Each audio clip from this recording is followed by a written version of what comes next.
of the 40, and then in year 4, it's the whole full freight. Except there was one big exception, and that was if you were already in a contract, that phase-in didn't complete, didn't start until your contract concludes. And secondly, if you are a new employee who came to the school district, which many superintendents got caught up in, you had to start paying the full freight.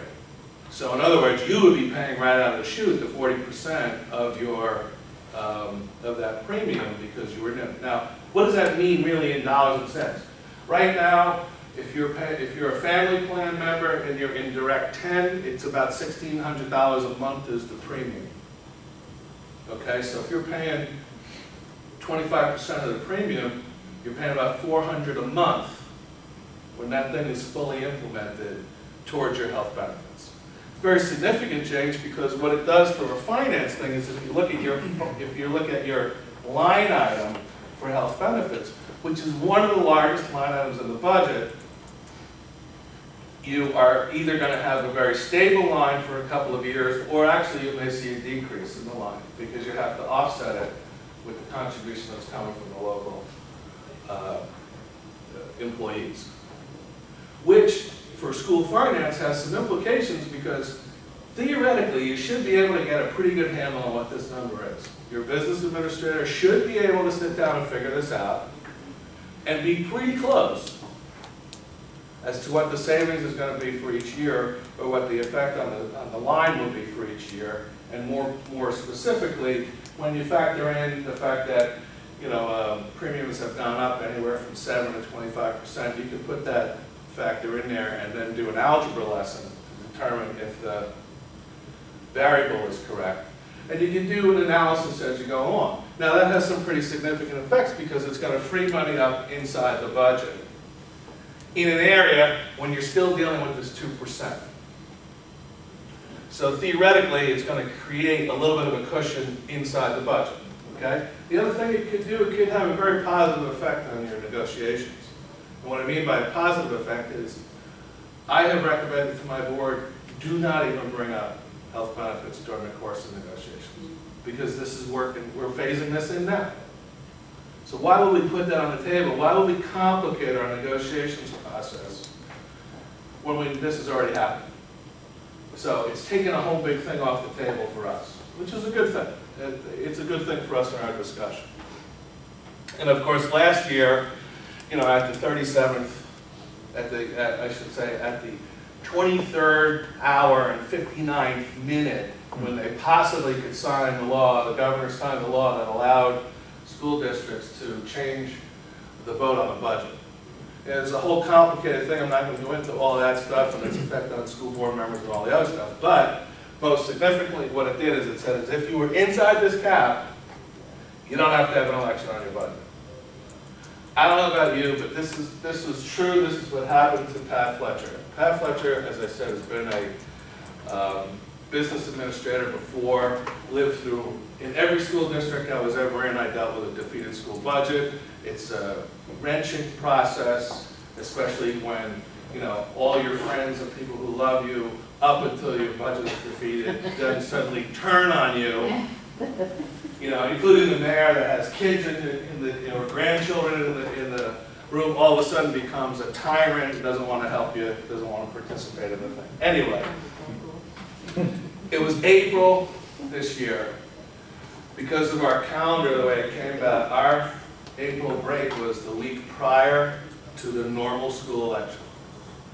And that in my house is usually preceded by this enormous honey-do list that my wife gives me and says, you're not going to be working that week. I want you to do the following things, which includes like mulch and stuff around the house. So, and I like to do that stuff. Okay, I love to do anything my wife asks me to do. That is on the video. Yeah.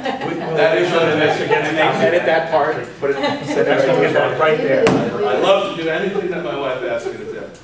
He said it twice. Right. And so I'm doing mulch, and I'm taking the mulch from the front of the house in the driveway into the wheelbarrow and through the yard, and then spreading it out into the perennial garden that my wife has created through a lot of backbreaking sweat of my labor.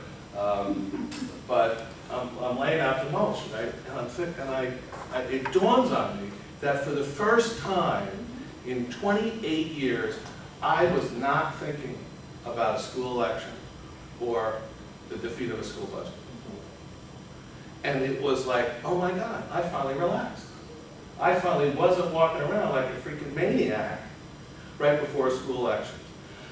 So that's a very significant thing. And quite frankly, as you'll see in a few minutes, the differences that you can, or the ways of going above this cap really lend itself to us being in a situation where you can live here. Especially if you're in a position where your contracts, your labor contracts are beginning to expire.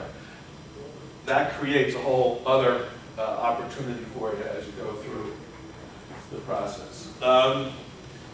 This 2% property tax cap law, as I said, it had some exemptions that allow you to go over the 2%. They're listed right here.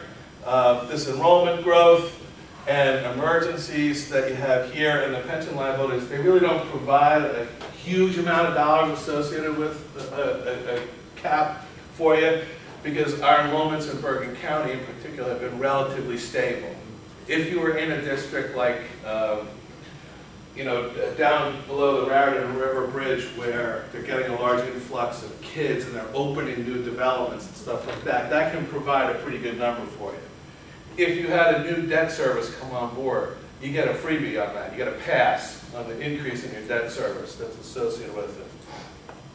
And of course, health benefits provided, that gives you the freebie that if your health benefits line goes up by 25%, you can take a percentage of that increase to help you with your budget. But again, this has become somewhat moot based upon the other law that we talked about before. Your districts now are not going to get a big benefit from this number. There were no exemptions for these kind of things, and it went into effect immediately in 2011-12. So any of the contracts that you already had in place, any of your, how should I say, commitments that you've made for increases, you had to deal with inside the cap. But now that we've gone a couple of years, we still should have, you should have a little bit more flexibility in your budget. Under here, it brought back cap banking, which was a really good thing for schools. Because what can happen is, when you go through the budget process, the formula, the software that the state gives you actually calculates what your cap could be. And if you come in under the cap, in the old days you kind of lost it. You lost that ability to grow. So generally thinking, what we would do is go to cap, go to cap, go to cap.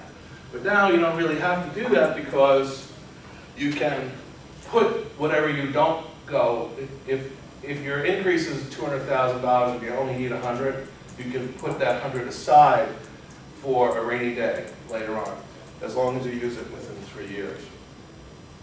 The other significant thing at the district level is that it's created two other significant opportunities for you to save money for the future. So at the end of the school year, you should be having a resolution on your agendas that says, if I have X dollars left over, I'm going to put into either a capital reserve account, or I'm going to put it into a reserve for some future expenditures. Most common is the increase in health benefits, but it's